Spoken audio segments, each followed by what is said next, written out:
5 students. We are with the other set of experiments which is left pending. So one among that what we have is the gear tooth vernier. Okay. So which is used to find out the cordial depth of the particular gear profile what we have, and the width of the gear tooth. Okay. That's one thing what we normally find out is in this. So before that, now we need to find out the least count of the instrument. Okay, so just go through with us. I am just showing you how to find the least count of this instrument. So you have the main scale, horizontal as well as the vertical, as we can see. So within one way of measuring, we can find the cordial depth as well as the width of the gear tooth. This is done using experimental way. Okay, so now this you find the vernier. So on which you have 50 divisions. Fine. On this vernier scale, you have what I'm showing you here is the vernier scale, which is having 50 divisions. Okay. Each division is of 5 divisions. Like that, we have 10 divisions. So in all, it is 50 divisions on the vernier scale. So on the main scale, whatever you are measuring is the minimum measurement what you can make is 1 mm. Fine. So like as what we try to do, measure the thing in the micrometer. Okay. So the minimum measurement is 1 mm, 1 by 50. Okay, 1 by 50. That could be the least count of this instrument. Okay, so 1 by 50 would be least count of this instrument. That you should know after measuring. Okay, once you measure the width as well as the depth of the tooth. So this is how you can see these two jaws will mesh the width of the teeth, whereas the upper slot, whatever is moving up and down, which can be used for setting of the depth of the particular tooth. Okay, so how do we use this instrument? This is the experimental way of calculating the depth and the width of the particular profile. So let us try to know how we can use doing the same value theoretically also. Okay, theoretical value. So finally, whatever the theoretical value we try to find it, and the experimental value we try to find it, that should be closely reciprocated. Okay, that should be very close to the value whatever we get theoretical values. So now that is what we try to do it, and I explain 1 by 50, 1.02 mm is the least count of the instrument. The second thing is, so whichever the gear tooth profile, we are trying to find the cordial depth and width of the gear line. That is done by just going the second observation is the number of gear tooths whatever is across the gear profile. Okay, just make an indication that it's the starting tooth which you are going to count, and count the number of teeth on this particular gear.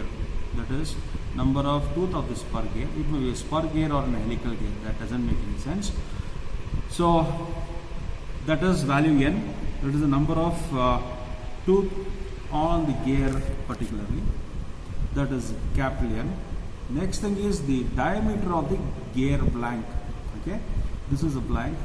The diameter is D0 is what has been indicated in short.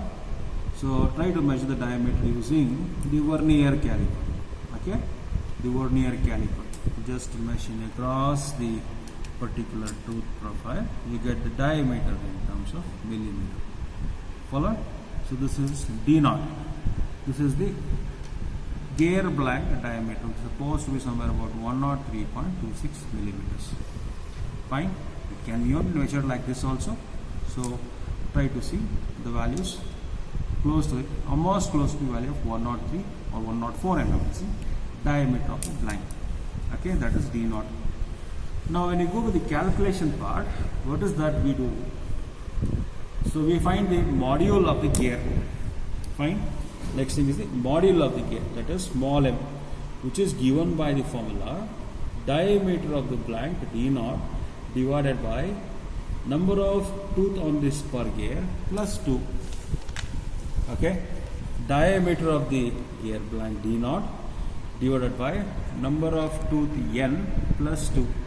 That gives in terms of millimeter. That is the module. Fine.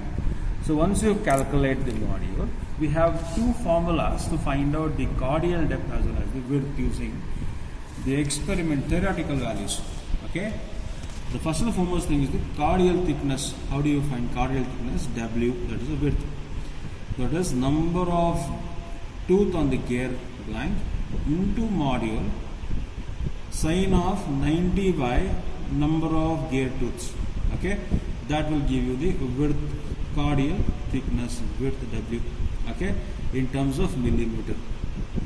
Now cardial depth of that particular gear profile, tooth profile, is given by number of gear tooth, that is capital N, into module whole divided by 2 into 1 plus 2 into number of tooth minus cos of 90 by number of tooth N.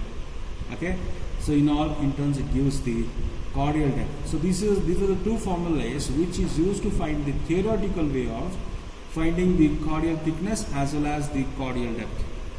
Fine, cardial thickness as well as the cardial depth. So the tabular column is also made the same way. Thickness of the tooth theoretically, thickness of the tooth found experimentally, and error found experimentally, error found theoretically. Similarly, cardial depth in thickness with a theoretical value, cardial depth in thickness with experimental value in millimeters. Fine. So this were the formulas which were used to find out the theoretical values for the cardial thickness as well as the cardial depth. So if you try to do with the experimental value, so how do I use the gear tooth vernier for cardial thickness as well as the cardial depth measurement? See, loosen these screws so that it can slide along it. You can hold this, you can hold this blank. So now I am trying to move the jaws of this and fix it in one of the tooth profile and move this.